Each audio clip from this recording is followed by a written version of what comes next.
അപ്പോഴാണ് ജോ അവിടെ ജേറ്റുവിനെ കാണുന്നത്. തെരഞ്ഞു മടുത്ത് ദേഷ്യം വന്ന ജോ ജേറ്റുവിനോട് തട്ടിക്കയറുകയാണ്.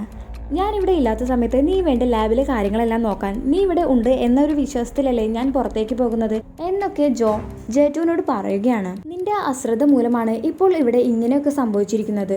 എനിക്കതിനെ ഇപ്പോഴും കണ്ടുപിടിക്കാൻ സാധിച്ചിട്ടില്ല. അതിനുശേഷം ജോ എന്തോ സാധനങ്ങളെല്ലാം എടുക്കാൻ വേണ്ടി ജേത്രിയെ ഉണ്ടാക്കിയിരുന്ന മുറിയിലേക്ക് കയറുകയാണ്. ഈ സമയം മുകളിലെ കബോർഡിൽ നിന്നും ജേത്രി ജോയുടെ ദേഹത്തേക്ക് മറിഞ്ഞു വീഴുകയാണ്. ദേഹത്തേക്ക് വീണ പാടെ ജേത്രി ആരാണ് അവളുടെ കാര്യം എന്താണ് എന്നോട് പറയാത്തത് എന്ന് ചോദിച്ച് ജോയുടെ കഴുത്ത് പിടിച്ച് ഞെരിക്കുകയാണ്. ഈ സമയം ജോ നീ ഒന്ന് സമാധാനപ്പെട്, ഞാൻ നിന്നോട് എല്ലാം പറയാം എന്ന് പറയുകയാണ്. എന്നിട്ട് ജോ കഥ പറയാൻ തുടങ്ങുകയാണ്. നമ്മൾ നേരത്തെ ഫ്ലാഷ് ബാക്കിൽ കണ്ടതുപോലെ തന്നെ ജോയും ഭാര്യയും കൂടിയിട്ട് കാറിൽ സഞ്ചരിച്ചു കൊണ്ടിരിക്കുന്ന സമയത്ത് ഒരു കാർ അവരുടെ കാറിന് മുകളിലേക്ക് വന്ന് വീഴുകയാണ്.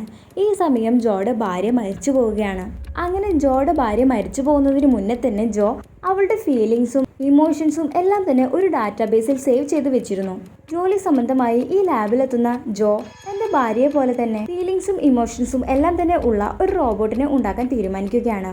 അതാണ് ജേത്രി. മറ്റുള്ള റോബോട്ടുകളിൽ നിന്നും കൂടുതലായി മനുഷ്യന്റെ ഇമോഷൻസും ഫീലിങ്സും മെമ്മറീസും എല്ലാം ജോ ഈ റോബോട്ടിന് നൽകണമെന്ന് കരുതി. അതിനുവേണ്ടിയാണ് ഞാൻ ശ്രമിച്ചത്, അല്ലാതെ നീ വിചാരിക്കുന്ന പോലെ മറ്റൊന്നുമില്ല എന്ന് ജോ ജേത്രിയോട് പറയുകയാണ്. നിനക്കെന്റെ മറ്റു റോബോട്ടുകളിൽ നിന്നും കുറച്ച് ബുദ്ധി വളർച്ച കൂടുതലാണ്. ഞാൻ ഈ കാര്യങ്ങളൊക്കെയാണ് നിന്നിൽ ചെയ്യാൻ ശ്രമിച്ചത് എന്നൊക്കെ ജോ ജേത്രിയോട് വിശദീകരിച്ചു കൊടുക്കുകയാണ്. അപ്പോൾ ജേത്രി ജോയോട് പറയുകയാണ്, എന്നാൽ എന്നോട് ജേറ്റു പറഞ്ഞത് ഇതൊന്നുമല്ല.